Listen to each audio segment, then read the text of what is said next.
할렐루야! 오늘은 세종을, 내일은 대한민국과 온 땅에 전도와 선교의 사명을 감당하는 세종순복음 드림교회입니다. 하나님의 사랑과 은혜가 치유와 응답이 있는 성령 충만한 교회입니다. 구독과 중보기도로 드림가족이 되어보세요. 오늘도 주 안에서 참 좋은 날입니다. 디모데전서 1장 8절 이하를 가지고 은혜를 받겠습니다. 우리 1장 8절 다 같이 읽겠습니다. 그러나 율법은 사람이 그것을 직법하게 쓰면 선한 것임을 우리는 아노라. 인간 행위로 구원받을 수 있는 사람은 아무도 없습니다. 아담과 하와가 하나님의 법을 어겼습니다. 동산의 모든 실과는 다 먹되 선악을 실과 먹지 말라. 먹는 날에는 반드시 죽으리라. 하나님의 법입니다. 단순한 이 법을 아담과 하와는 어기고 사망을 당했습니다. 그 다음 모세가 시내 광야에서 시내산에 올라가서 하나님께로부터 받은 10계명이 있습니다. 이스라엘과 선민 계약이 10계명인 것입니다. 내 앞에 다른 신을 두지 말라. 우상에 절하지 말라. 하나님의 이름을 망령되이 부르지 말라. 안식일을 거룩히 지켜라. 내 부모를 공경하라. 살인하지 말라. 간음하지 말라. 도적질하지 말라. 내 이웃을 거짓 증거하지 말라. 내 이웃을 탐하지 말라. 이와 같은 10계명은 하나님께서 이스라엘 백성과 선민 계약으로 주신 것입니다. 그런데 그 계명과 율법을 지킨 사람이 없어요. 성경은 그 후에 말하기를 모든 사람이 죄를 범하였음에 하나님의 영광에 이르지 못한다고 말한 것입니다. 아담과 똑같은 죄를 안 지어도 모든 사람이 다 죄를 지어요. 왜냐하면 아담과 하와의 자손들은 뱃속에서부터 죄 중에 잉태되고 태어날 때부터 죄인으로 태어나기 때문에 죄인이 죄 안 짓고 살 수가 있습니까? 모든 사람이 다 죄인으로 태어났기 때문에 다 죄를 짓는 것이 당연한 지사인 것입니다. 그렇기 때문에 인간 행위로 구원받을 만한 사람은 아무도 없습니다. 아무리 자기가 선한 행위를 한다고 해도 사람은 죄를 짓게 되는 것입니다. 생각으로 죄를 짓고 행동으로 죄를 짓게 되는 것입니다. 만 가지 선한 일을 행하다가 한 번 죄를 지으면 죄인이 되고 마는 것입니다. 그렇기 때문에 인간 구원은 인간의 의로운 행위로 구원받을 수가 없습니다. 하나님 앞에 아무리 죄를 회개하고 자복한다 하더라도 죄를 회개하고 자복한다고 해서 의롭게 되지 않습니다. 죄의 값은 사망이기 때문에 죄값으로 죽어야 되는 것입니다.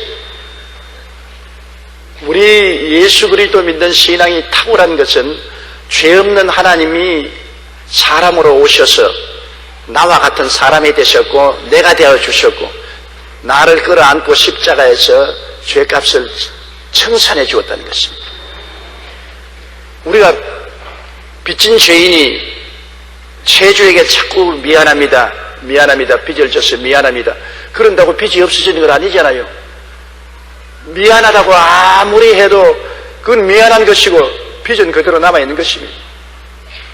빚을 갚아야 빚쟁이가 안 되는 것입니다. 빚을 갚기 전에는 아무리 미안하다 해도 소용이 없어요. 죄를 갚아야 되는 것입니다. 죄의 값은 사망이에요. 죽어야 되는 것입니다. 인간은 죽으면 지옥 가버리고 마는 것이니까 끈짝나지 않습니까? 인간이 할 수가 없기 때문에 하나님의 아들이 사람으로 오셨고 내가 사람이니까 내가 되어 주셨습니다. 나를 끌어안고 십자가에서 날 대신해서 죄를 청산해 주었습니다. 그러므로 이제는 예수님이 죄를 다 청산해 주셨기 때문에 예수를 믿음으로 말미암아 값없이 법적으로 의롭다함을 얻는 것입니다. 우리가 행위로 의롭다함을 얻는 것이 아닙니다. 법적으로 의롭다함을 얻게 되는 것입니다. 우리가 다 죄인인데 우리 힘으로 의롭게 된 것이 아닙니다. 예수님께 안 깨어가서 십자가에서 죄의 빚을 청산했기 때문에 예수님 덕분에 법적으로 용서와 의로움을 얻게 된 것입니다. 그러므로 믿음 이외에는 용서받고 의롭게 된 길이 없습니다. 예수님을 믿는 길 이외에는 용서받고 의롭게 되는 길이 천하에 없습니다. 아무리 잘못했다고 회개해도 그건 회개일 따름이지 청산은 해야죠. 죄는 청산해야죠. 기독교의 탁월한 점은 예수님이 나를 위해서 죄를 청산해 주신 것입니다. 한 해 두 해 죄가 아니라 영원한 하나님이 사람으로 오셔서 영원한 제사를 드려서 영원히 청산해버린 것입니다. 영원은 뭡니까? 무한한 과거와 무한한 미래가 합친 것이 영원이기 때문에 우리 죄를 영원히 없애버린 것입니다. 믿으면 하겠네. 주 예수만 믿어서 하신 일을 힘입어 우리 주께 나가면 영원 삶을 얻네. 예수님 안에서 여러분의 죄는 법적으로 영원한 과거, 영원한 미래에 합쳐서 청산되어 버리고 마는 것입니다. 법적으로 우리는 의롭게 된 것입니다. 행위로 의롭게 된 것이 아닙니다. 그런데 구원을 받고 난 다음에는 이제 구원받은 사람처럼 살아야 되는 것입니다. 그게 이제 중대한 문제인 것입니다. 구원을 받기 전에는 자기 마음대로 죄인으로 살았는데 구원을 받았으니 하나님의 자녀가 되었지 않습니까? 자녀가 되었으면 자녀답게 살아야 될 것입니다. 임금님의 아들이면 임금님의 아들답게 살아야 돼요. 우리가 하나님의 자녀가 되었으면 하나님의 자녀답게 살아야 돼요. 율법이란 뭐냐? 율법이란 것은 여러분과 내가 정상적인 삶을 사는지 안 사는지를 보여주는 거울이 되는 것입니다. 예수님의 은혜로 우리가 거듭나서 하나님 자녀가 되었지만 우리가 몸단장은 우리가 해야 되는 것입니다. 우리가 몸단장을 하자니까 우리에게 보여주는 거울이 율법인 것입니다. 율법은 굉장히 필요한 것이면 내가 올바르게 사느냐 안 사느냐를 보여주는 거울이요, 내가 하나님 앞에 환영을 받느냐 하나님 앞에 환영을 받지 못하느냐를 깨달아 알게 하는 거울이 바로 율법인 것입니다. 예수 믿는 사람은 믿음으로 구원받지만은 우리 하나님 앞에 인정을 받고 사랑을 받을 수 있는 행위를 하는가 안 하는가를 심판하는 거울은 율법인 것입니다. 율법을 모르고 사는 신자는 개망난인 신자가 될 수가 있습니다. 또한 율법은 여러분, 우리가 관광지에 가면은 높은 절벽 곁에는 철책이 언제나 세워져 있지 않습니까? 벽을 쌓아놓았단 말이에요. 이 건너가면은 떨어져서 크게 상처를 입으니까 건너가지 말라고 철책을 세워놓은 것입니다. 율법은 바로 우리 인생을 그것을 건너가면 큰 타격을 받을 것이니까 그것을 건너가지 말라고 지켜주는 보호막이 되는 것입니다.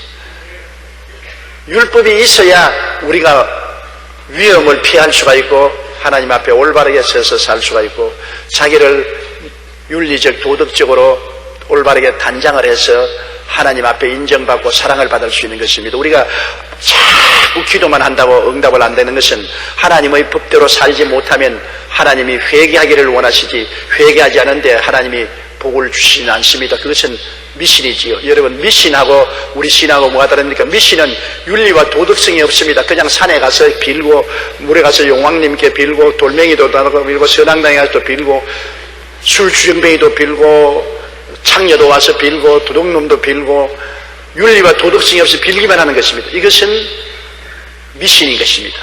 기복신앙인 것입니다. 윤리와 도덕성이 있는 것이 찬실하고 참된 신앙인 것입니다. 우리 기독교 신앙이 무속신앙하고 다른 것은 우리는 하나님의 법을 가지고 윤리와 도덕을 지키고 우리 인생이 올바르게 살면서 하나님께 기도하는 것입니다. 우리가 윤리와 도덕적으로 올바르지 못하면 하나님이 기도 응답을 해주지 아니하시는 것입니다. 먼저 행위부터 고치라고 하는 것입니다. 행위를 회개하고 올바르게 해야 하나님 앞에 나가서 기도하고 응답을 받을 수 있는 것입니다. 그렇기 때문에 우리 기독교 신앙은 윤리와 도덕성을 겸비해서 하나님께 기도하는 것이고, 미신은 윤리와 도덕성이 없이 무조건 나가서 복 달라고 기도하는 이것이 미신이요 기복신앙인 것입니다. 그러나 율법은 사람이 그것을 적법하게 쓰면 선한 것이므로 우리는 아노라. 율법은 우리가 잘 쓰면 우리에게 굉장한 도움이 됩니다. 매일같이 여러분 율법을 한 번씩 외워야 되는 것입니다. 저는 하루에도 여러 번 율법을 외웁니다. 10계명을 외웁니다. 왜? 매일같이 거울을 들여다보는 것처럼, 하루에도 수차례 여러분 거울을 들여다보는 것처럼 율법의 거울을 우리가 수차례 들여다보므로 우리의 행위를 교정할 수 있습니다. 용서받은 의인이 되었지만은 행위는 우리가 교정을 해야 되는 것입니다. 매일매일 교정하지 아니하면 나도 모르는 사이에 죄가 들어올 수가 있기 때문인 것입니다. 9절요. 알 것은 이것이니 율법은 옳은 사람을 위하여 세운 것이 아니요 오직 불법한 자와 복종하지 아니하는 자와 경건하지 아니하는 자와 죄인과 거룩하지 아니한 자와 망령된 자와 아버지를 죽이는 자와 어머니를 죽이는 자와 살인하는 자며. 율법은 착한 사람 위해서 세워놓지 않았지 않습니까? 그 사람 법 없어도 살 사람이다, 그 말을 하지 않습니까? 왜? 너무 착하기 때문에 법으로 경계할 필요가 없다는 것입니다. 법 없어도 살 사람이다. 마음이 착한 사람을 위해서 법이 있는 것이 아닙니다. 법이 없어도 마음이 착한 사람은 착하게 살아요. 그러나 마음이 착하지 못하고 잘못된 사람을 경계하기 위해서 법을 지은 것입니다. 가정에도 자녀 기를 때 마음이 착한 자식은 부모의 뜻을 알아서 미리 잘 행동하기 때문에 부모가 이것 하지 마라 저거 하지 마라 할 필요가 없습니다. 자녀를 그래도 이것 하지 마라 저거 하지 마라 할 필요가 없는 자식인가 하면 꼭 이거 하지 마라 저거 하지 마라 왜 이렇게 했뇨 저렇게 했뇨 간섭해야 될 자식이 있는 것입니다. 착한 자식을 위해서는 율법적으로 하라 하지 마라 할 필요가 없습니다. 잘 하니까. 그러나 잘못된 자식을 위해서 하지 마라 하란 말을 끊임없이 많이 해야 되는 것처럼 착한 사람 위해서 율법이 왜 필요한 것입니까? 죄를 지은 사람이 율법이 필요한 것입니다. 아담과 하와가 범죄하지 아니했으면 하나님이 무엇 때문에 율법을 주었겠습니까? 그러나 범죄를 했기 때문에 하나님께서 이거 하지 마라 저거 하지 마라는 법을 주신 것입니다.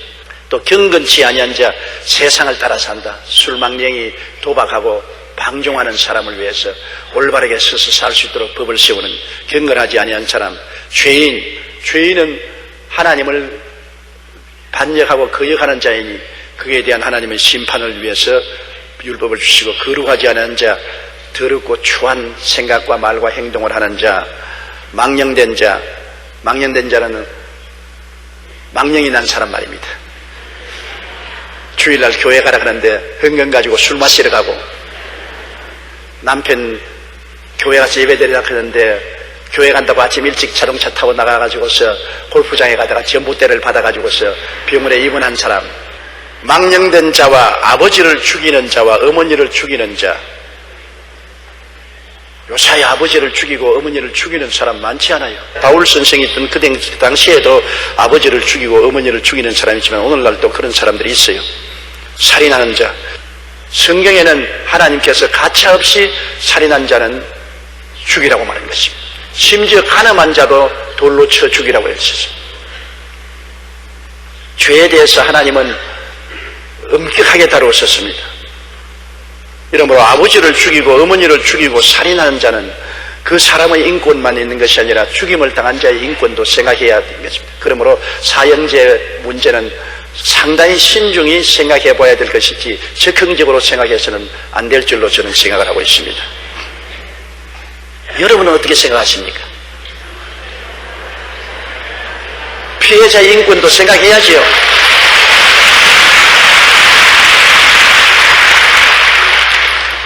그 다음 음행하는 자는 성적인 부도덕한 행동을 하는 자와 남색하는 자, 호모 말입니다. 남자끼리 사는 남색하는 자와 거짓말하는 자, 철석같이 믿었는데 사기를 쳐서 남의 인생을 망치는 사람이 많습니다. 친구들을 보증 썼다가 망하는 사람 많이 보았어요. 절친한 고등학교 동창, 대학 동창으로 정말 서로 사랑하는 사람인데 보증을 써달라고 해서 보증 쓰니까 다 말아먹고 외국으로 도망쳐버리고, 보증 쓴 사람은 폐가 망신한 그런 걸 보았습니다. 거짓말해도 너무나 잔인한 거짓말을 하는 것입니다. 그 다음 거짓 맹세하는 자. 맹세도 주님께서는 하늘을 두고도 하지 말고 땅을 두고도 맹세하지 말아 했습니다. 맹세를 지키지 않기 때문에 그런 것입니다. 그리고 기타 바른 교훈을 거스리는 자, 하나님의 진리를 거스려서 이단과 사설을 퍼뜨리는 자, 이러한 사람을 위해서 율법이 필요하다는 것입니다. 법이 왜 필요하냐? 법이 있어야 이런 사람을 다스릴 수 있는 것입니다. 그러므로 법과 질서를 세우는 데 필요한 것이 바로 율법인 것입니다. 율법은 선한 사람을 위해 쓰는 것이 아니라 법과 질서를 무시하고 행악하는 자를 경계하고 그들에게 벌을 내리기 위해서 필요한 것입니다. 11절요. 이 교훈은 내게 맡기신 바 복되신 하나님의 영광의 복음을 따름이라. 하나님이 이 교훈을 주신 것은 주님께 하나님이 바울 선생에게 맡긴 바 된 복되신 하나님의 영광의 복음을 따라 된 것이라는 것입니다. 이 말은 무슨 말이냐면 하나님께서 예수 그리스도를 통해서 우리에게 값없이 구원을 주실 뿐 아니라 또한 따라서 율법을 주심으로 말미암아 그 구원받은 것을 지켜나갈 수 있도록 하는 것이 하나님의 복된 소식이라는 것입니다. 우리가 하나님께 너무나 귀한 구원을 받았지 않습니까? 이 복되고 영광스러운 축복을 받았으니 이걸 지켜야 되는 것입니다. 지키는 방편이 바로 율법인 것입니다. 우리가 우리 구원을 지켜야 되는 것입니다. 받기는 값없이 받았지만은 지키는 것은 우리가 지켜야 되는 것입니다. 하나님이 아담에게 에덴을 주고 난 다음 에덴을 지키고 가꾸라고 말한 것입니다. 에덴은 하나님이 선물로 주셨지만 에덴을 지키고 가꾸는 것은 아담이 해야 되는데 아담이 마귀가 왔다 갔다 하는 것을 지키지 않고 가꾸지 않았기 때문에 나중에 죄를 지고 마는 것입니다. 하나님이 아무리 값없이 구원을 주셨더라도 이 구원을 받았으면 하나님의 자녀답게 우리가 구원을 지키고 가꾸기 위해서는 율법이 필요한 것입니다. 하나님의 법을 우리가 늘 머릿속에 간직하고 하나님의 법을 실천하는 삶을 살아야 우리가 영광스러운 복음을 유지할 수가 있는 것입니다. 12절요. 나를 능하게 하신 그리스도 예수 우리 주께 내가 감사하면 나를 충성되이 여겨 내게 직분을 맡기십니다. 우리의 능력은 다 주님께로부터 오는 것입니다. 주님은 모든 사람을 부르실 때 다 굉장한 능력을 주었습니다. 원래 하나님께서 사람을 지었을 때는 성공하게 살도록 지으신 것입니다. 실패하고 패배하도록 만들지 않았습니다. 아담과 하와를 만들었을 때 하나님이 얼마나 복을 주셨던지 모든 만물을 다스릴 수 있는 능력을 주신 것입니다. 아담과 하와가 기가 막힌 지혜를 주신 것은 하나님이 만드신 동식물들을 다 아담과 여러 가지 아담이 그 자리에서 이름을 다 지어줬습니다. 모든 동물들의 이름을 그 자리에서 다 지어줬어요. 굉장한 지혜와 지식이 있었습니다. 그리고 능력이 있어서 땅을 정복하고 만물을 다스리라고 말한 것입니다. 하나님은 아담과 하와에게 굉장한 복을 주셔서 이렇게 땅을 정복하고 다스리고 복을 누릴 수 있는 그러한 능력을 주신 것입니다. 이러므로 인간은 복받기 위해서 지음을 받았으며 성공하기 위해서 지음을 받은 것입니다. 타락을 안 했었으면 마귀의 종이 안 되었으면 인간은 원래 지구의 왕으로 지음을 받은 것입니다. 다스리고 복받고 살기 위해서 지음받은 것입니다. 그러나 타락함으로 말미암아 이 특권을 다 잃어버리고 이것이 잊어졌지만은 우리가 회개하고 예수를 믿음으로 말미암아 그리스도의 형상이 우리 속에 이루어짐으로 또다시 축복받은 사람으로 변화된 것입니다. 자기가 스스로 긍정적으로 적극적으로 창조적으로 생각할 수 있는 것입니다. 그리고 언제나 아름다운 승리의 희망찬 꿈을 꿀 수가 있는 것입니다. 나를 능하게 하신 그리스도를 바울은 찬송했는데 여러분을 능하게 만들었습니다. 여러분은 이와 같이 새로운 신분을 주어서 능하게 만드시고 새로운 자화상을 주어서 능하게 만드시고 새로운 지위를 주어서 능하게 만들었습니다. 여러분은 무능한 사람이 아닙니다. 그걸 정말 깨달으십시오. 여러분은 무능한 사람이 아닙니다. 여러분이 학교 공부를 많이 못해서도 상관이 없습니다. 여러분이 서울대학을 못 나와도 상관이 없습니다. 그것은 세상적인 능력을 말하는 것입니다. 하나님 안에서 성령으로 능력 있게 만들어 주신 것입니다. 예수님의 십자가 안에서 여러분은 유능한 사람이 된 것입니다. 십자가 안에서 무능한 사람이 아닙니다. 유능한 사람인 것입니다. 여러분은 세상에는 무명해도 하늘나라에서는 택하신 족속이 되어서 왕같은 제사한 거룩한 나라 소유된 백성으로 유명한 사람이 된 것입니다. 따라 말씀하면서 나는 그리스도 안에서 유능하고 유명한 사람이 되었습니다. 열등의식에 잡히지 마십시오. 자기 비하를 하지 마십시오. 여러분의 평가는 예수 그리스도 안에서 평가해야 되는 것입니다. 세상에서 부잣집에 못 태어났다, 상속을 못 받았다, 좋은 교육을 못 받았다, 세상적인 평가인 것입니다. 예수 잘 믿게 하는 것이 여러분에게 하나님의 능력을 받게 하는 것입니다. 하나님의 능력이 얼마나 좋습니까? 바울 선생은 나를 능하게 하시다. 바울 선생은 원래 교육을 많이 받은 사람이었습니다. 산헤드린이라는 최고 학부에서 교육을 받았습니다. 그는 바리새 교인이었고 열렬한 신앙인이었습니다. 그는 로마 법에도 형통하고 헬라 철학을 박통한 사람이었습니다. 그러나 예수 그리스도를 아는 지식이 너무나 고귀하기 때문에 이런 모든 것을 분토와 같이 똥같이 버렸다고 말하는 것입니다. 바울 선생은 세상이 주는 능력과 자질을 똥같이 느끼고 버리고 주님이 주시는 이 능력을 너무나 귀하게 받아들인 것입니다. 그러므로 오늘 이 시간 이후로 여러분은 절대로 못한다, 안된다, 할 수 없다, 못산다, 무능하다는 말 하지 마십시오. 그 하나님을 무시하는 것입니다. 하나님을 여러분은 능하게 만들었습니다. 바울 선생같이 나를 능하게 하신 그리스도 예수, 따라 말씀하십시오. 나를 능하게 하신 우리 주 예수 그리스도. 바울 선생은 나를 능하게 하신 그리스도 예수 우리 주께 내가 감사하다. 그리고 나를 충성스럽게 여겨 내게 직분을 맡겼어. 바울은 사실은 스스로 충성스러운 사람은 못 되었습니다. 교회를 회파하고 예수 믿는 사람을 잡아서 감옥에 가두고 스데반을 죽일 때 총사령관 노릇을 하고 교인들을 잡으러 다메섹으로 가다가 주님을 만나게 된 것입니다.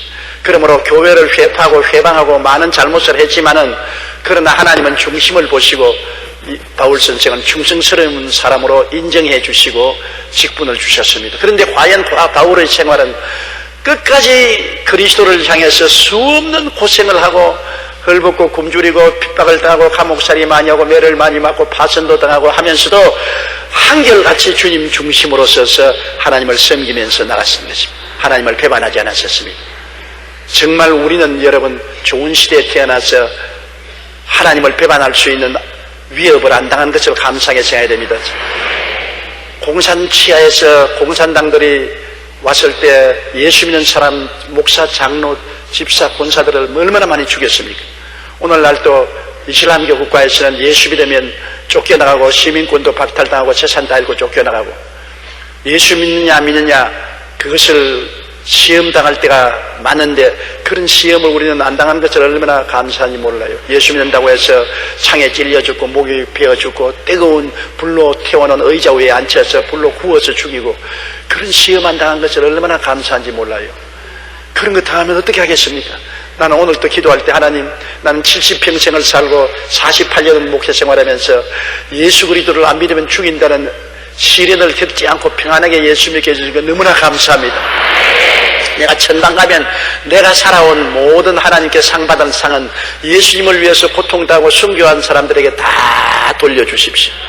우리는 너무나 평안하게 예수를 잘 믿었으니 이거 너무나 감사하지만 감사할 뿐 아니라 고생을 하고 순교를 당한 우리 선조들에게 미안한 생각이 드는 것입니다. 그러나 우리는 늘 기도할 때 하나님 고생 안 하고 믿게 해달라고 기도해야 되는 것입니다. 그런 큰 시련을 당하면 얼마나 괴롭겠습니까? 나는 6.25 때 공산군이 사람들을 잡아서 예수 믿는 사람들을 다 죽일 때 살아난 목사님의 일화를 들었는데요. 너 예수 믿느냐 안 믿느냐 말하라. 자, 예수님을 부인하면 땅에서 부인하면 하늘에서 하나님 부인할 것이요. 믿는다고 하면 땅 총을 맞아 죽는다. 그런데 목사님 차례가 왔어요. 너 뭘 하는 사람이냐? 하나님 대답할 것을 지혜를 주시옵소서. 무슨 대답을 했겠어요? 목사님이 나 약장쇼에다. 무슨 약을 파느냐? 신약과 구약을 팝니다. 아, 그러니까 너 한이 사도 되고 양이 사도 되는구나. 예, 신약과 구약을 팝니다. 가라.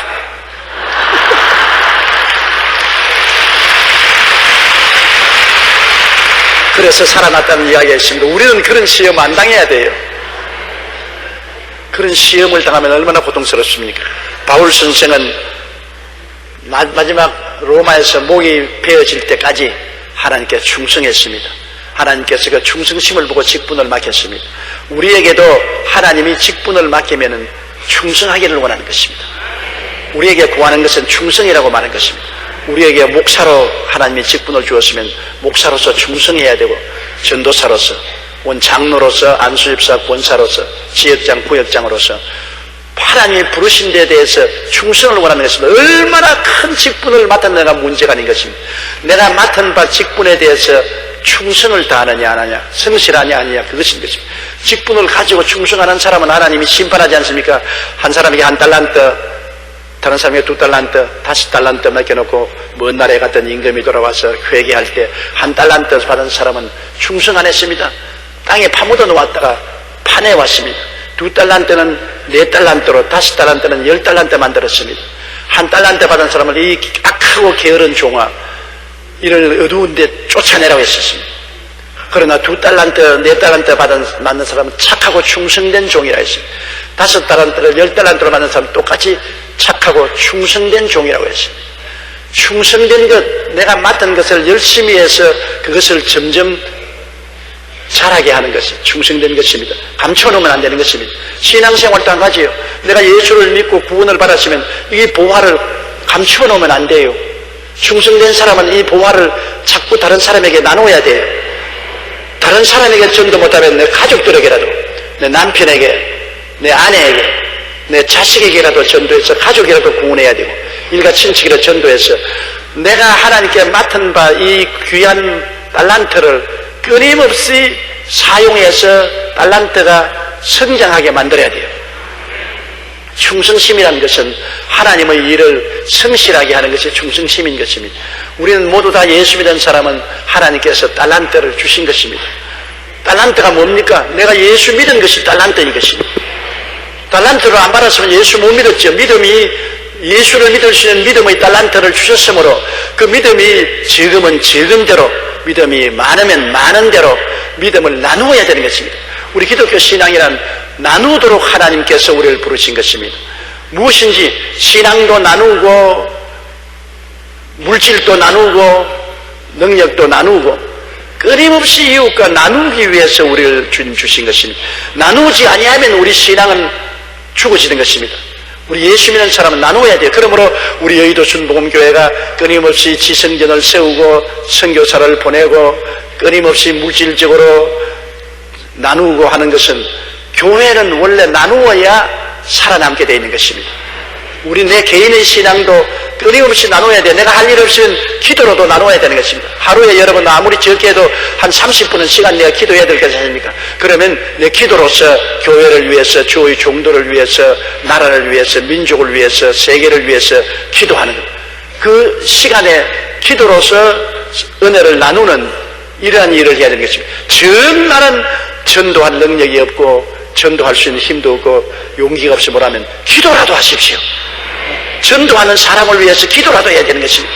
주의 종들을 위해서, 한국 교회를 위해서, 선교사들을 위해서 기도라도 해야 되는 것입니다. 무엇이든지 우리가 하나님께 받은 달란트를 활용을 해야지, 활용을 안 하면 그 달란트를 빼앗겨버리고 마는 것입니다. 활용을 하면 달란트가 자꾸 많아지고, 활용을 안 하면 달란트가 빼앗겨지고 마는 것입니다. 바울 선생은 하나님께서 능력을 주셨는데 그 능력을 하나님이 충성스럽게 내게서 직분을 주신 대로 직분을 통해서 충분히 그 능력을 발휘한 것입니다. 여러분은 모두 다 능력 있는 사람이기 때문에 그 능력을 발휘해야 되는 것입니다. 무능력한 사람은 절대로 없습니다.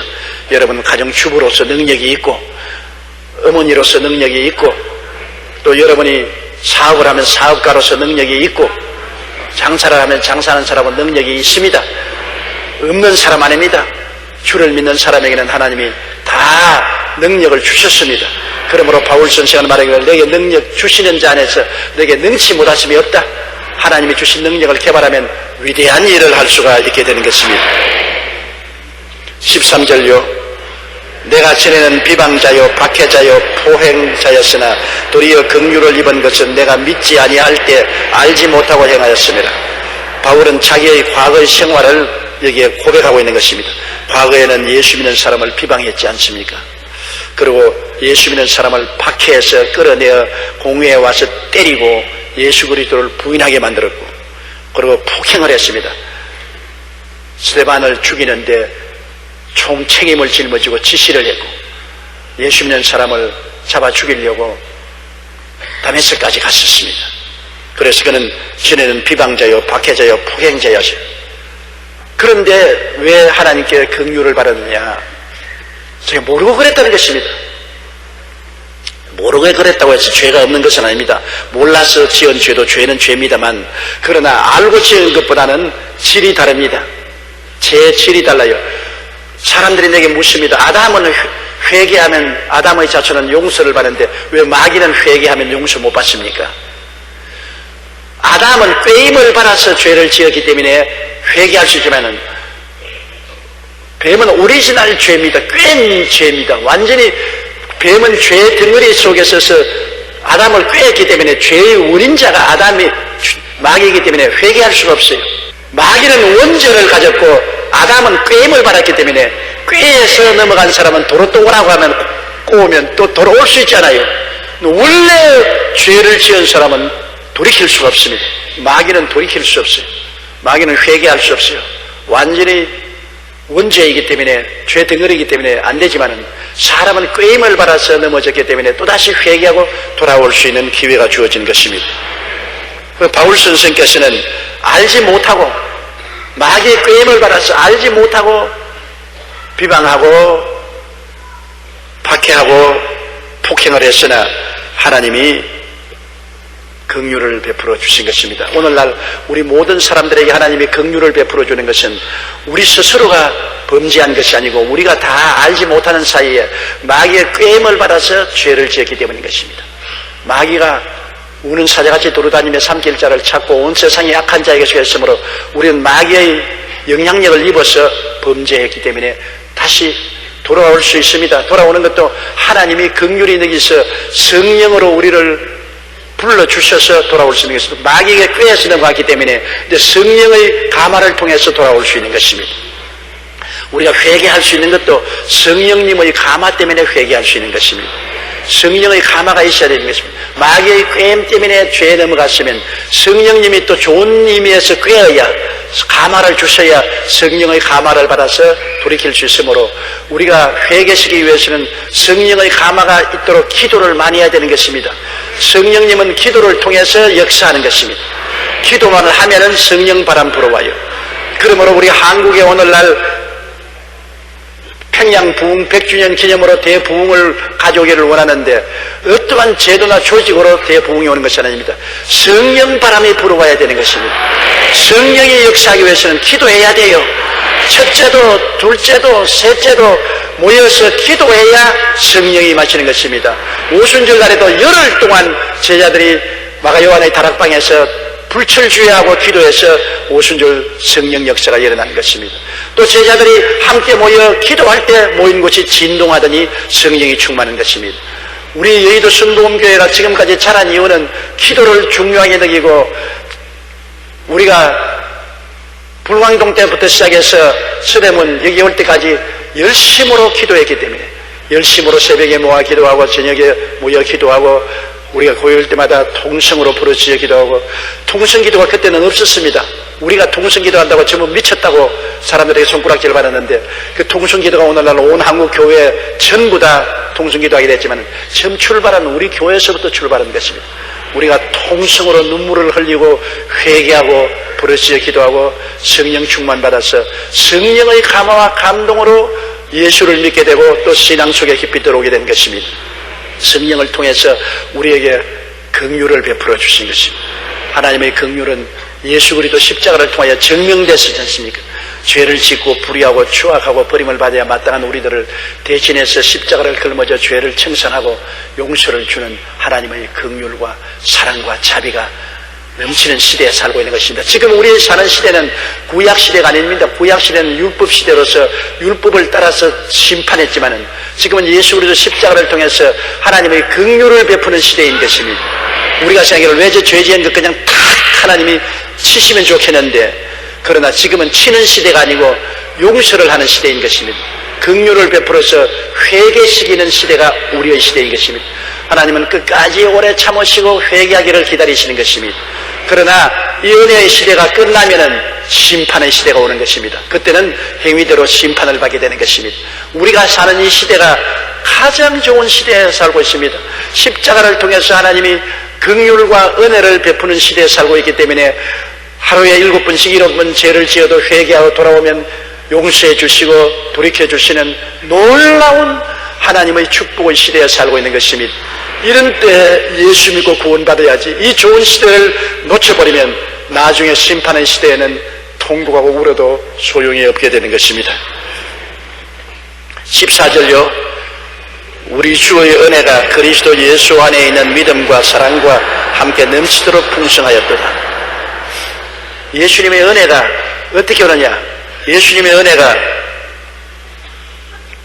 그리스도 예수 안에 있는 믿음과 사랑과 함께 넘치도록 온다. 우리 예수님 안에서 하나님의 믿음을 주시고 예수님 안에서 하나님 사랑을 주지 않습니까? 우리가 그냥 하나님 말씀을 들으면 마음에 믿음이 들어오잖아요. 믿음은 들으면 그리스도의 말씀으로 말미암는다고. 좋은 주의 종이 말씀을 잘 증거하면 마음에 뜨거워지고 믿음이 생기는 것입니다. 말씀이 들어와서 역사하거든요.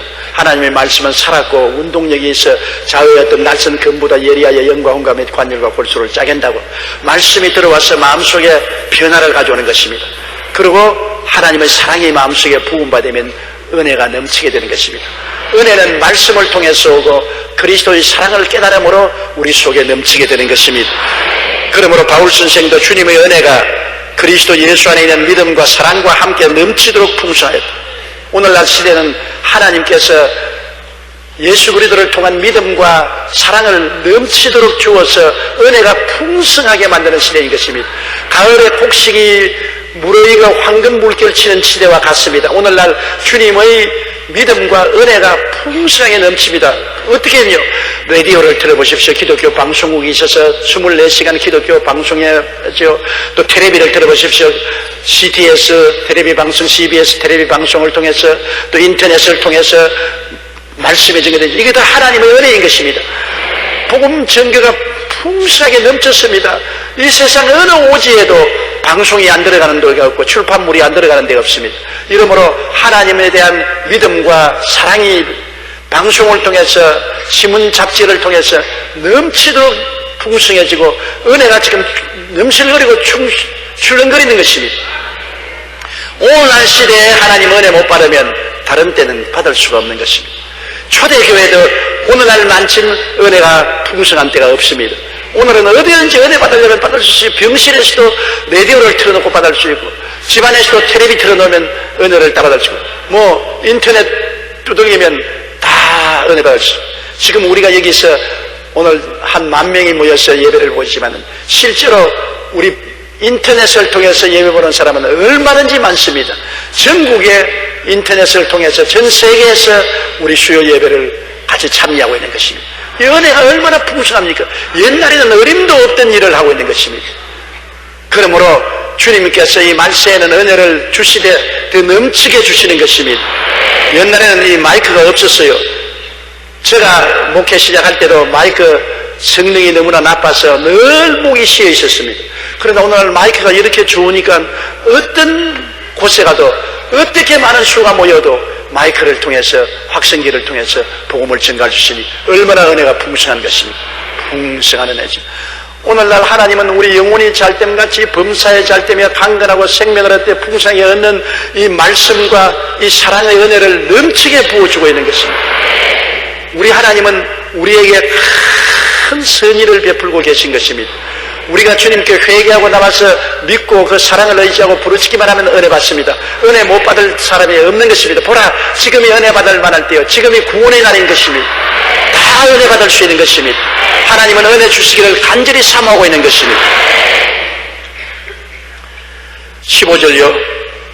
믿보다 모든 사람이 받을 만한 이 말이여, 그리스도 예수께서 죄인을 구원하시려고 세상에 임하셨다 하였도다. 죄인 중에 내가 괴수라. 믿보다 모든 사람이 받을 만한 이 말이야. 믿보다는 말은 성실하다, 거짓이 없다, 틀림없다는 말인 것입니다. 틀림없다. 모든 사람이 받을 만한 소식입니다. 예수께서 죄인을 구원하시려고 세상에 임하셨다. 깜짝 놀랄 일입니다. 어떻게 하나님의 아들이 우리를 구원하기 위해서 사람이 되어 오셨는가? 완전한 하나님이 완전한 사람으로 오셔서 나의 죄를 짊어진 것입니다. 예수님이 사람이고 여러분도 사람인 것입니다. 그러므로 예수님이 여러분이 되어주신 것입니다. 그렇잖아요. 예수님은 하나님이 사람이 되셨고 여러분은 누가 되면 됩니까? 여러분도 사람이죠. 지렁이 아니죠. 사람이죠. 예수님도 사람, 나도 사람, 똑같은 사람. 예수님이 내가 되어 주셨다는 것입니다. 나의 일생을 다 짊어지고 주님이 십자가에 못 박여 몸짓고 피 흘려서 우리를 위해서 제물이 되셨으니 예수님 안에서 우리가 새롭게 안 될 수가 없습니다. 예수님이 내가 되셔서 나를 끌어안고 십자가에서 죽으셨고 장사되고 나를 끌어안고 부활하셨으니 십자가에서 그리스도와 하나 된 우리가 부활해도 하나가 된 것입니다. 예수님과 함께 부활한 것입니다. 죄를 이기고 세상과 마귀를 이기고 질병과 저주를 이기고 사망을 이기고 그리스도 안에서 함께 부활한 사람인 것입니다. 우리는 이미 믿음으로 부활해서 하나님 보좌 우편에 앉아 있는 것입니다. 이 얼마나 놀라운 일인 것입니까? 이거는 기가 막힌 소식입니다. 너무나 좋은 소식이기 때문에 이 세상 사람들이 듣고도 의안이 벙벙해서 안 믿으려고 하는 것입니다. 그러나 이 소식을 믿을 수 있게 된 것은 너무나 다행이요 큰 축복입니다. 여러분, 예수 그리스도를 구주로 모시고 믿게 된 것은 얼마나 큰 축복이요 다행인지 모릅니다. 복 받은 사람이네요. 복 있는 사람이네요. 옛날에 우리 할머님이 불교에서 극락화라는 이름까지 받은 분이 나의 전도를 받고 노년에 60이 넘어서 70이 다 되셔서 예수님을 구주로 영접하게 되었습니다. 그러고 난 다음 시골에서 당신 친구들은 전부 함께 절에 다니던 친구들 아닙니까? 그런데 절에 다니는 친구들에게 같이 예수 믿다고 전도하니까 받아줄 택이 있어요. 전부 다 미쳤다고, 저 할망구 미쳤다고. 그래서 우리 할머님이 내게 와서 탄식을 하더라고요. 야, 예수 믿는 것이 얼마나 복 많은지 아느냐.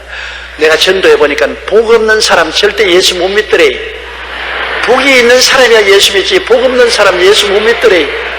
그 말이 정말 심금을 울립니다. 복이 없는 사람은 예수 못 믿어요. 복이 있어야 예수 믿어요. 어찌하다가 여러분 이렇게 복을 받았습니까? 이 세상에 복 받는 길은 예수 믿는 길인 것입니다. 예수님이 바로 복의 길인 것입니다. 복 있는 사람은 예수 믿는 사람인 것입니다. 그리스도 안에 하나님의 복이 있는 것입니다. 그러므로 바울 선생은 mit보다 모든 사람이 받을 만한 이 말이여 그리스도 예수께서 죄인을 구원하시려고 세상에 임하셨도다. 죄인 중에 내가 괴수라. 바울 선생은 자기가 죄인 중에 괴수라고 했습니다. 우리 돌이켜보면 죄인 중에 괴수 아닌 사람 누가 있어요? 나도 죄인 중에 괴수입니다. 여러분도 죄인 중에 괴수일 거예요. 모두 다 스스로 돌이켜보면 다 죄인 중에 괴수예요. 남의 죄를 지적할 수가 없어요. 자기 죄만 생각해도 기가 막혀요. 이 죄인 중에 괴수인 우리들의 죄를 예수님이 대신 짊어지고 십자가에서 안 내려갔다는 것 기적인 것입니다. 십자가의 그 모욕을 주님께서 견디지 못해서 내려와 버렸으면 그뿐인 것입니다. 끝까지 십자가를 참고 고통을 감내하고 우리 죄를 청산해 주신 예수님, 천천만세 우리 구주로 감사하고 예배드리고 찬양해야 될 것입니다. 세상의 우리 신앙 중심도 예수님이고 천당에 올라가도 천당의 중심은 예수님인 것입니다. 세세토록 우리가 찬송하고 노래할 것도 예수님의 은혜를 찬송하고 노래해야 될 것입니다. 예수님과 우리는 이제는 떼어낼래야 떼어낼 수가 없는 일체가 된 것입니다. 얼마나 예수 사람들이 된 것이 고마운지요. 이제 우리는 보통 사람 아닙니다. 우리는 예수 사람인 것입니다. 예수님과 함께 살다가 함께 세상을 떠나서 그리스도와 함께 천국에서 영원히 사는 우리들이 될 것입니다. 할렐루야.